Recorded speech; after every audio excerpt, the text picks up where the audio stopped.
Je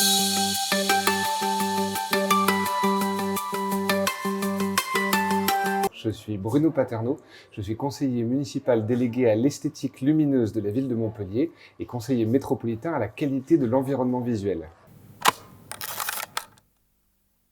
Il y a à peu près 300 000 habitants sur la ville-centre et bientôt le double sur la métropole.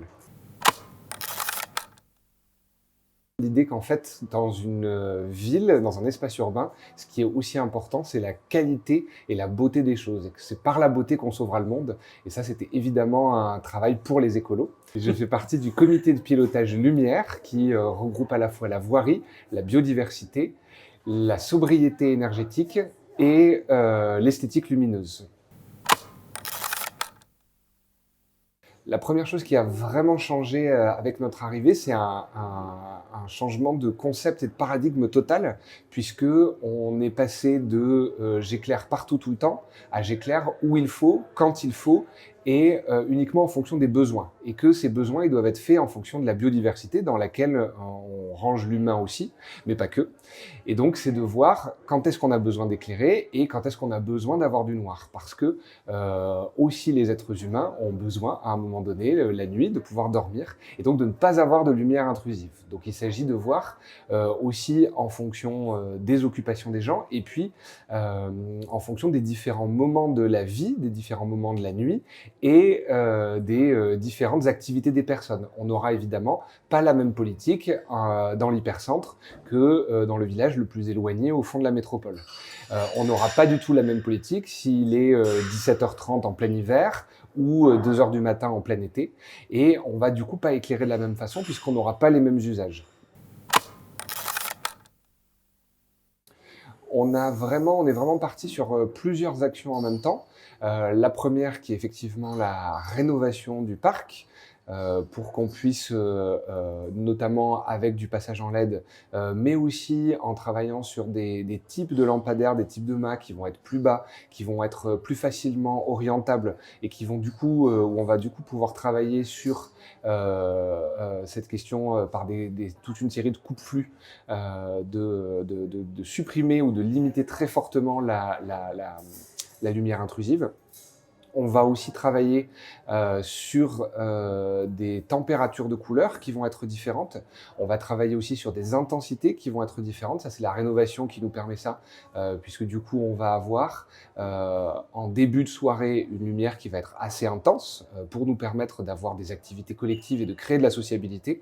Donc la lumière, elle est créatrice du vivant. Puisque c'est parce qu'on met de la lumière qu'on va avoir du dynamisme. Si vous avez un banc avec de la lumière, eh ben vous avez des gens qui vont venir s'installer autour de ce banc. Et Montpellier est une ville méditerranéenne, et l'essence même de la Méditerranée, c'est de venir vivre dans la rue et de réinvestir l'espace public pour y faire autre chose que uniquement le traverser, ou pour y faire autre chose que pour aller du métro au boulot au dodo. Par contre, en début de soirée ou en milieu de nuit, donc nous c'est à partir de 22h30, on va avoir l'intensité qui va baisser de 50%, parce qu'en fait, on va commencer à toucher aux questions du sentiment d'insécurité. En fait, une lumière agressive va créer du sentiment d'insécurité. Quand on me dit il faut beaucoup de lumière parce qu'on a peur, moi je réponds l'endroit le plus éclairé à l'intérieur de Montpellier, c'est les parkings souterrains. Même moi j'ai peur dans un parking souterrain. Tout au long du mandat, donc il va faire 5 ans et demi puisqu'on a perdu un peu de temps à cause du Covid, on a décidé de renouveler la totalité du parc sur la ville de Montpellier et plus de 50% du parc sur l'ensemble de la métropole. L'objectif, il est de créer des couloirs de biodiversité avec des trames noires et des trames sombres.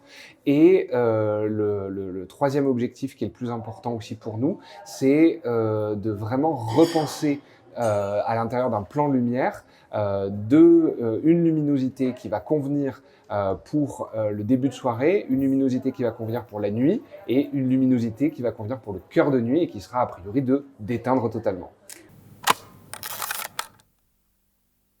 L'objectif pour nous, c'est vraiment de ne pas considérer que l'élu a un E majuscule et que c'est lui qui sait tout, et de ne pas laisser la technique aux techniciens. Donc on travaille systématiquement à l'intérieur de marches avec les personnes concernées.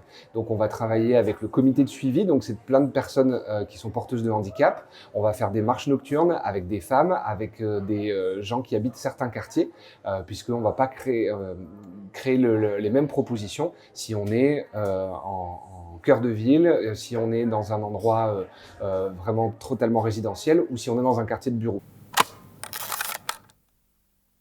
Ce qui était le plus étonnant dans le mandat, c'était de comment est-ce qu'on faisait pour sortir certaines habitudes. Si je prends par exemple quand je vais au théâtre, j'y vais en transport en commun, la personne qui éclaire les arrêts de tram, la personne qui éclaire la rue, la personne qui éclaire devant le théâtre, la personne qui éclaire dans le théâtre, sont des personnes qui s'étaient jamais parlé, qui travaillent dans des bureaux les uns à côté des autres, mais qui étaient dans leur silo et qui n'avaient pas l'habitude de travailler ensemble. Et tout d'un coup, de mettre tout le monde autour de la table, autour d'un café, et en disant, bah voilà, toi tu sais éclairer artistiquement, mais tu vas pouvoir aider les techniciens, et les techniciens vont pouvoir te donner de l'ingénierie, et en fait, de voir que en fait, c'est tout à fait possible, et que finalement, tout le monde en sort gagnant et grandit.